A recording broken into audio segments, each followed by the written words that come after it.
ఈ సినిమా చెప్పండి సార్. ఎన్టీఆర్ కథానాయకుడు అండ్ దీని సినిమాతో ట్రావెల్ చేశారు. ఎన్టీఆర్ గారు సీనియర్ యాక్టర్‌ది. సో, ఎలా అనిపిస్తుంది ఆ సినిమాని రాయడం, చేయడం? నేను బేసిక్‌గా ఎన్టీ రామారావు గారి అభిమాని. Yes sir. దానికోసమే అడిగా. బేసిక్‌గా. యాహ్! సో, రామారావు గారి బయోపిక్ రాసే అవకాశం వచ్చిందంటే నాలాంటి ఎన్టీఆర్ అభిమానికి ఇక అంతకంటే ఏం కావాలి? ప్రాణం పెట్టి పనిచేసాం, సమస్య లేదు అందులో. కాకపోతే అనుకున్న ఫలితం రాలేదు. అన్నీ అట్లా సిట్యుయేషన్ సార్. Situation cinema. అంతే. అంటే చాలా చేయాలనుకున్నాము, చేయలేకపోయాం. మీరు రాసినటువన్నీ మంచి పాయింట్సే రాశారు. బట్ కొన్ని కల్పితాలు. అందులో కల్పితాలేం లేవు. అన్ని నిజాలు. అన్ని నిజంగా జరిగినవే. కాకపోతే అయితే నిజంగా జరిగినవన్నీ లేవు. ఓకే. ఆహా! నిజంగా జరిగినవన్నీ లేవు. ఇంకా మేము చాలా చెప్పాలనుకున్నాము, బట్ చెప్పలేదు. యెస్. అండ్ మెగాస్టార్ చిరంజీవి గారిది హ్మ్. బాస్‌కి రాయాలి అంటే డైలాగ్స్ కానీ, ఆడియన్స్ కానీ ఈగర్‌గా వెయిట్ చేస్తుంటారు. సో, ఈ బాస్‌కి డైలాగ్స్ మీరు చాలా చక్కగా రాస్తారు. ఈ బాస్ డైలాగ్స్ గురించి ఒకసారి చెప్పండి సార్. అసలు చిరంజీవి గారికి డైలాగ్ రాయాలి అనేది ప్రతి డైలాగ్ రైటర్కి ఉండేటువంటి ఒక కళ. ఎందుకంటే ఆయన మెగాస్టార్. చిన్నప్పటి నుంచి చిరంజీవి గారి సినిమాలు, బాలయ్య బాబు సినిమాలు చూసే కదా సినిమాల మీద పిచ్చి పీల్చుకొని ఇక్కడ దాకా వచ్చింది. అవును. సో నాకు రామారావు గారు, నాగేశ్వరరావు గారు, చిరంజీవి గారు, బాలయ్య బాబు అసలు మామూలు పిచ్చి కదా నాకు. సో ఒక్కసారిగా నాకు ఒకేసారి ఇటు చిరంజీవి గారికి, అటు బాలయ్య బాబుకి రాసే అవకాశం వచ్చింది. అవును. ఇటు ఖైదీ నెంబర్ 150, అటు గౌతమిపుత్ర శాతకర్ణి. ఇదేమో 150 సినిమా, అదేమో 100 సినిమా. Same day release. అదేంటంటే నిజంగా ఆ పీరియడ్ అది ఒక నా లైఫ్లో మర్చిపోలేని సందర్భం. అది నా జీవితంలో మర్చిపోలేని సందర్భం. ఏమిటయా నీ జీవితంలో అద్భుతం అంటే అది కృష్ణం వందే జగద్గురు సినిమాకి అవకాశం రావటం. ఆ తర్వాత ఖైదీ నెంబర్ 150కి, గౌతమిపుత్ర శాతకర్ణికి ఒకేసారి డైలాగ్స్ రాయటం. రెండు ఒకేసారి రిలీజ్ అయ్యి రెండు పెద్ద హిట్లు అవటం. ఇంకోటి సార్, ఇప్పుడు ఆస్కార్ విన్ అయిన త్రిబుల్ ఆర్‌కి. అవును. అది మాటల్లో చెప్పలేని ఆనందం కదండి అది.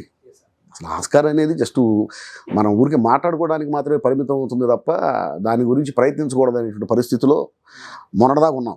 అది అక్కడెక్కడో ఉంది అని ఆలోచన. అలాంటిది ఆస్కార్కి నామినేట్ అవ్వటం, ఉత్తమ గీతంగా, ఉత్తమ పాటగా ఆస్కార్ అవార్డు తెచ్చుకోవటం అనేది నిజంగా అది హ్యాట్స్ ఆఫ్ టు రాజమౌళి గారు, హ్యాట్స్ ఆఫ్ టు కీరవాణి గారు, హ్యాట్స్ ఆఫ్ టు చంద్రబోస్ గారు. ఆ సినిమా స్క్రీన్ మీద నా పేరు కూడా ఉంది అనేది అదొక గర్వకారణమైన విషయం. తరతరాలు రేపు నా పిల్లలు, వాళ్ళ పిల్లలు కూడా ఇదిగో ఇట్లా వచ్చింది మా కుటుంబంలో, ఆస్కార్ అవార్డు వచ్చిన సినిమాకి మా కుటుంబంలో ఒకళ్ళు పనిచేశారు అని చెప్పుకునే అవకాశం. లేదు సార్. నెక్స్ట్ మీవే సార్ డైలాగ్స్ కూడా ఆస్కార్స్ వస్తాయి. అంటే అది వస్తే తీసుకోవడమే కానీ రావాలనుకోకూడదు. పైగా డైలాగ్స్ రావడం అనేది చాలా కష్టం. ఎందుకంటే భాష వేరు కదా. బట్ వస్తుంది సార్ పక్కా. వస్తే అంతకంటే కావాల్సింది ఏముంది? వస్తే అయ్యో నేను తీసుకోనని నేను ఎందుకు అంటాను? ప్రభాస్ గారి ఫ్యాన్స్ అందరు కూడా నన్ను అన్న ఇట్లా వెళ్తున్నాను సాయి మాధవ్ గారి దగ్గరికి అంటే కంపల్సరీ ప్రాజెక్ట్కి గురించి అడగన్నా ప్లీజ్ అన్న సార్ ఎంత చిన్న అప్డేట్ అన్నా చెప్తున్నా మేము హ్యాపీ ఫీల్ అవుతాం అన్నని ప్రభాస్ గారి ఫ్యాన్స్ అంటున్నారు. ఒక్కసారి దాని గురించి చెప్పండి సార్. సినిమా చూసిన తర్వాత ఆశ్చర్యపోతారు. సినిమా అనేది ఇలా కూడా తీయొచ్చా, ఇలా కూడా కథ ఆలోచించవచ్చా, అసలు ఇంతవరకు స్క్రీన్ మీద ఇలాంటి సినిమా చూడలేదే అనేటువంటి ఫీలింగ్లో ఉండి కొన్ని రోజుల పాటు హంట్ చేస్తానే ఉంటుంది ఆ సినిమా. అలా ఉంటుంది. అసలు నాగశ్విని గారు కథ చెప్పినప్పుడే నేను ఫిదా అయిపోయా. అసలు ఇలా ఎలా ఆలోచించాడు ఈయన అనిపించింది నాకు. సార్ జానర్ ఏమని చెప్పగలుగుతారా సార్? అవన్నీ ఇప్పుడు ఆయన చెప్పాలి, నేను చెప్పకూడదు. అంటే ఓకే సార్. ఎప్పుడెప్పుడు ఏ అప్డేట్ రావాలి అనేది ఆయనకు ప్లానింగ్ ఉంటుంది కదా. ఆ ప్లానింగ్ బట్టి అందరు వెళ్ళిపోవాల్సిందే తప్ప ప్రభాస్ గారి ఫ్యాన్స్ అయితే హ్యాపీగా అసలు గుండెల మీద చేసుకొని ఇది మా సినిమా అని చెప్పుకోవచ్చు. సమస్య లేదు. చాలామంది రైటర్స్కి దక్కని అదృష్టాలు మీకు దక్కాయి. అటు ఎన్టీఆర్ కథానాయకుడు కానీ, ఇటు ఆర్ఆర్ త్రిబుల్ ఆర్ కానీ, ఇటు చిరంజీవి గారికి అండ్ శాతకర్ణి గారికి, మహానటి సావిత్రి గారు. అవును. సో ఇవన్నీ కూడా మహానటి సావిత్రి గారి నుంచి ఒకసారి మాట్లాడంటే, ఒకసారి చెప్పాలంటే ఏం చేస్తారు? నా లైఫ్లో నేను బాగా లేట్గా రాసిన సినిమా అది. బాగా టైం తీసుకొని రాసిన సినిమా. కారణం ఏంటంటే ఒక సీన్ రాసి ఇంకో సీన్కి వెళ్ళాలంటే మళ్ళీ 4-5 రోజులు పెట్టేది. ఈ సీన్ కంప్లీట్ అయిపోయిన తర్వాత ఈ సీన్ నుంచి బయటికి రావడానికి 4-5 రోజులు పెట్టేది. బయటకు వచ్చి మళ్ళీ ఇంకో సీన్ మీద కూర్చోవడానికి. అంటే అంత హంటింగ్గా పనిచేశాను నేను. హంటింగ్ అంటే సీన్స్ నన్ను అలా హంట్ చేశాయి.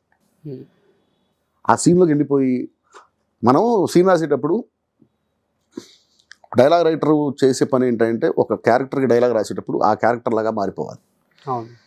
ఆ క్యారెక్టర్ లాగా ఆలోచించాలి. ఆ క్యారెక్టర్ ఏ మానసిక స్థితిలో ఉందో ఆ మానసిక స్థితిలోకి మనం వెళ్తే తప్ప కరెక్ట్ మాట బయటికి రాదు.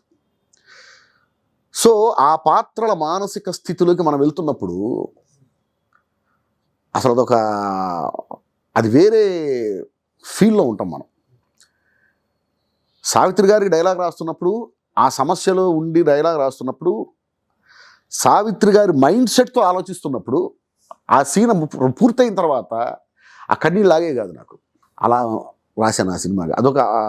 ఆ జర్నీనే ఒక అద్భుతమైన జర్నీ. ఆ సినిమాకి రాస్తున్నంతసేపు అద్భుతం అది.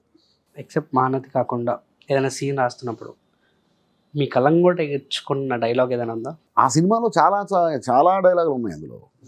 అంటే అందులో ప్రత్యేకంగా సినిమా నుంచి తీసి ఒక డైలాగ్ని మనం వేరు చేయలేం, వేరు చేసి చెప్పలేం.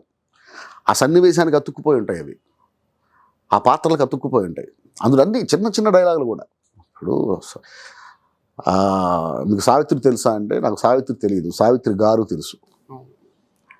అలాగే నీకు నా గురించి అన్నీ తెలుసు కదా, కొత్తగా మాట్లాడతావు ఏంటంటే అప్పుడు నేను సావిత్రి, ఇప్పుడు సావిత్రి గణేశన్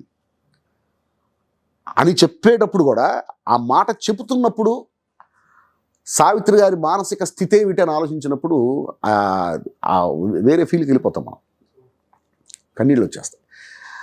ఆ సినిమాలో అన్నీ కుదిరినాయి. అటు జమినీ గణేశన్ గారి క్యారెక్టర్ కానివ్వండి, సావిత్రి గారి క్యారెక్టర్ కానివ్వండి, రాజేంద్ర ప్రసాద్ గారి క్యారెక్టర్ కానివ్వండి, ప్రతి క్యారెక్టర్